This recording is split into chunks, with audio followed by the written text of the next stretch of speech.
Hi everybody, I'm Willem, and welcome to a special solo episode of Hear Me Out Pitch.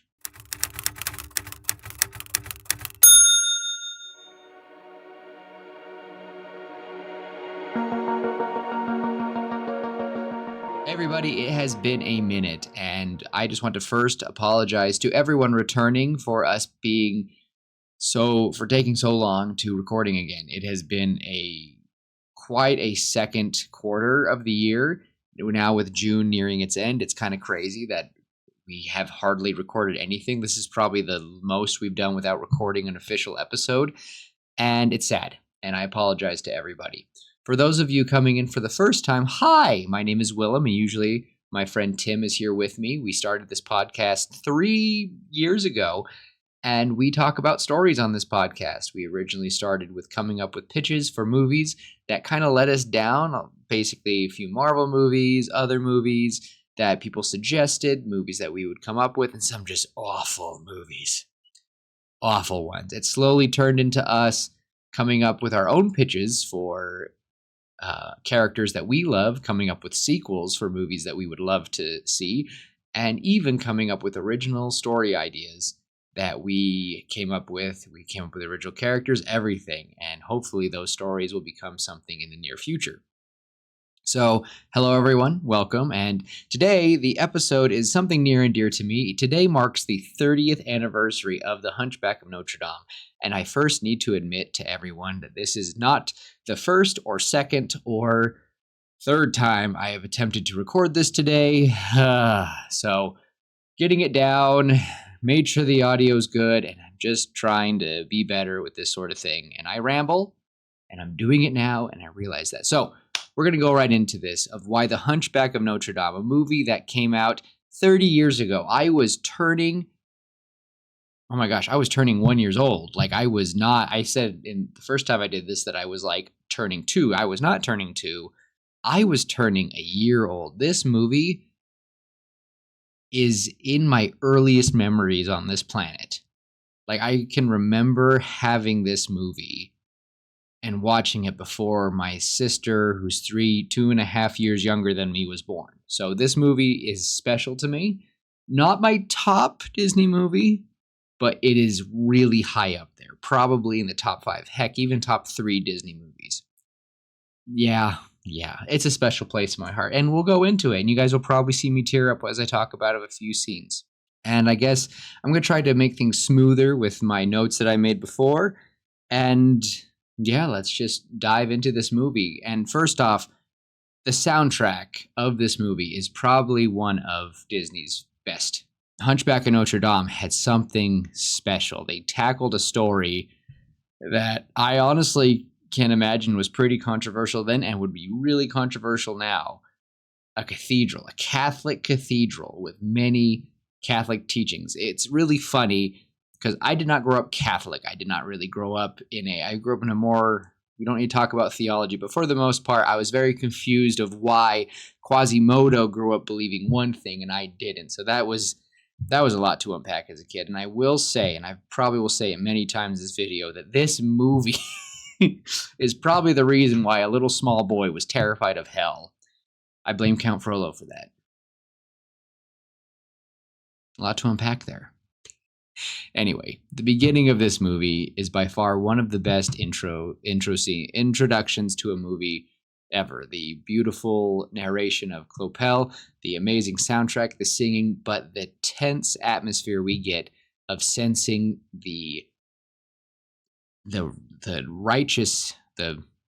he thinks righteous anger of Judge Claude Frollo, to think that he's better than those who he calls gypsies, and how he thinks that he is just able to do away with it and do whatever he wants. How he kills Quasimodo's mother and is called out by the archdeacon.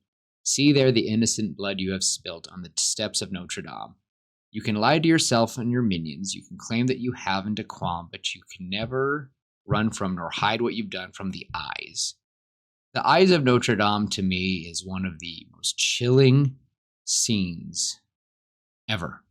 I used to have nightmares of that scene, and especially Judge Claude Frollo looking around, and you hear Clopel say, "And for one time in his life of power and control, Frollo felt a twinge of fear for his immortal soul. And seeing Mother Mary and the Christ child staring down at all the statues, staring down at him. Ooh, goosebumps. To this day, I still get goosebumps. And for Clopel to begin the story with this amazing tale, and then to ask us, the audience, the question, who is the monster and who is the man? And that will stick with us throughout this entire movie, just keeping that thought. Who is the monster and who is the man? Just one of the best setups to any movie. And then we immediately are introduced to grown-up Quasimodo, he who has been sheltered in this cathedral and just wants to be free. And with that, I transition to one of my favorite songs, or character songs. Quasimodo's Out There is something special, especially due to the fact that it begins with him getting beat down by his mentor and guardian, Frollo. After he has been encouraged by his gargoyles to go to the Feast of Fools, to get out into the world and kind of disobey Frollo, we see him get barraged and broken down by Frollo. And Frollo says the terrible lines, "You are deformed and you are ugly, and these are crimes for which the world shows little pity. You do not comprehend." And we'll keep those words in mind for later in the movie. After Frollo leaves and says to Quasimodo, "Out there is dangerous. In here is your sanctuary. Stay here." Quasimodo then thinks to himself, he's right. He's right, safe behind these pillars and these parapets of stone.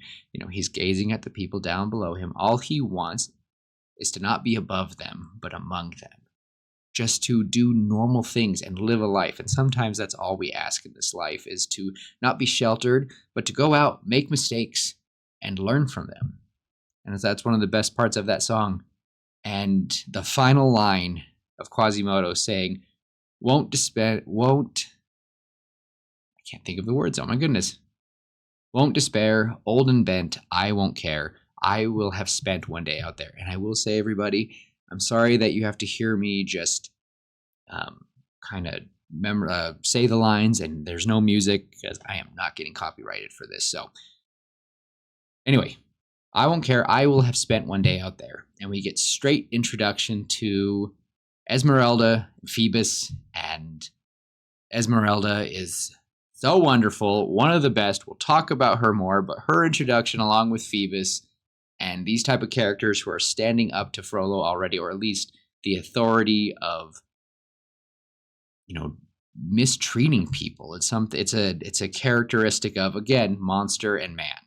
Are you going to be a man and help your fellow man, or are you going to be a monster and be better than them? Just that monster versus man deal. What are you going to be? I love that kind of trope that we have throughout it, especially after Frollo is introduced to Captain Phoebus and is explaining that in essence, he sees the gypsies as simply ants. He has the scene of the ants out on the balcony, and he takes a brick off the balcony, and you see this little colony of ants, and Phoebus asks, "So what exactly do you want me to do?" And he crushes all the ants. And to a small child, it really got the lesson across that Count Frollo is not a good man. And even now as an adult, you think to yourself, goodness, it's terrifying. And with that, we segue to the Feast of Fools. Again, I love how in Hunchback of Notre Dame, it goes from lighthearted, serious. This movie is a roller coaster. We have that so much of just dark, light, dark, light, dark, light, dark, light. And it just goes throughout this whole movie. You'll have this lighthearted concept, or you'll have like something dark going on, but the characters are talking in these bright overs. Frollo does that a lot. He will be just this high and mighty pious man, and in the background you hear a man getting whipped and tortured, and you're like, oh my gosh. My last captain of the guard was a bit of a disappointment to me. Love that about this movie. And speaking of a highlight, we have the Feast of Fools. We see it is one of the most colorful moments. There's so much color in that scene where Esmeralda and Quasimodo are introduced to each other. and the heartbreaking scene of her thinking that he's wearing a mask, and that will play into him becoming the Feast of Fools. But, I mean, not the Feast of Fools, sorry, the King of Fools, which is truly one of the worst scenes to me. And I warn everybody, even after I've already tried to record this multiple times, thinking about this scene, having Quasimodo pulled up onto the platform, Copel tells everybody, here is our king, the King of Fools, and everyone's cheering, they're shouting. He has a crown on, he has the robe on, and he's got the little scepter in hand, and he's cheering. The confetti's flying, and for like 5 seconds. 5 seconds. It's beautiful. He's cheering. The confetti's everywhere. And just like that, it's gone. A guard, an ugly man of a guard, begins the hostile remarks of the crowd and how they turned on him, how they went from 1 second being, yeah, it's Quasimodo, the bell ringer, but he's going to be the king. It's going to be so much fun. But how they turned on him and how they laughed, and it was terrible. And the worst part of Quasimodo reaching out to Frollo, saying, Master, please help me. And in that terrible moment, there's a moment where they're looking at each other, and for me personally, it's almost as if Frollo is saying, I told you. What did I say? You are deformed and you are ugly, and these are crimes that the world will show little pity. Out there, they'll revile you as a monster. Out there, they'll hate and scorn and jeer. And they did exactly that. Frollo was right. And that's the terrible, honest part about going out sometimes, is that the world is ugly. The world can be a dark and cruel place. And then a lonely figure comes up, and it's Esmeralda. Apologizes to that poor boy, and as this authority figure of Frollo screams at her to get down, she says a very simple line. To me, it's been very powerful my whole life, and it is, you treat this boy the same way you treat my people. And she demands for justice. And I know it might sound silly to all of you, but in many instances, conflict of interest for people, especially, these past decade, we've had COVID, we've had many things that have come up. And one thing that might be silly to you is that I've always asked myself which side Esmeralda would stand on. And I think that kind of helps me place my feet where I want to stand.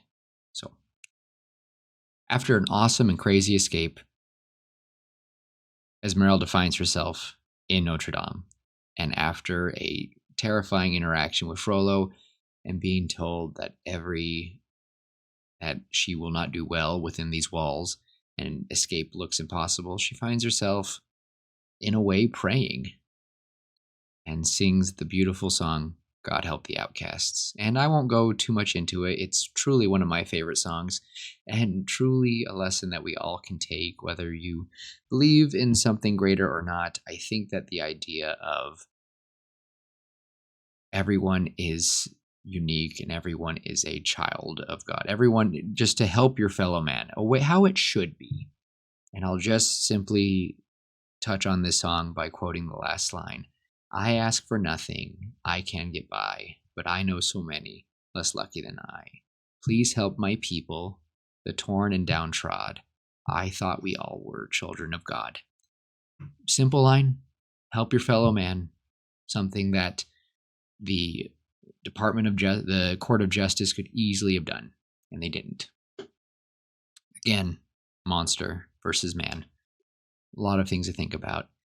And after this song, we find that Quasimodo and Esmeralda have a wonderful friendship blooming. And it is sad that Quasimodo definitely falls in love with her and thinks that they could be something more. And it is sad that later in the movie that she will fall for Phoebus. But sometimes it is okay to accept that you are just going to be someone's Quasimodo. And I'll just leave that there. But speaking from experience, sometimes that is okay to be supportive and be there. Now, Hellfire. I understand that Heaven's Light comes right before Hellfire. That is the song that Quasimodo sings to talk about how grateful he is to Esmeralda, and maybe, just maybe, she can love him just like he loves her. And that's why, to me, I don't really emphasize on Heaven's Light. I think it's a beautiful song. I feel like it is lovely and wonderful, and I'm so happy for Quasimodo, but it kind of stinks when you know that Esmeralda doesn't feel that way. So that's why I don't talk about it so much. I do love it. I love it dearly, but there's not much to talk about, except it's just nice to have someone feel love. And truly, kind of quoting Les Mis, to love another person is to see the face of God. So to truly feel love, whether if it's, love, like whether it's a casual love, a familiar love, or an intimate love, that can help someone feel Heaven's Light. Beautiful idea of it. Now, Hellfire, this song, to me, is Disney's best villain song.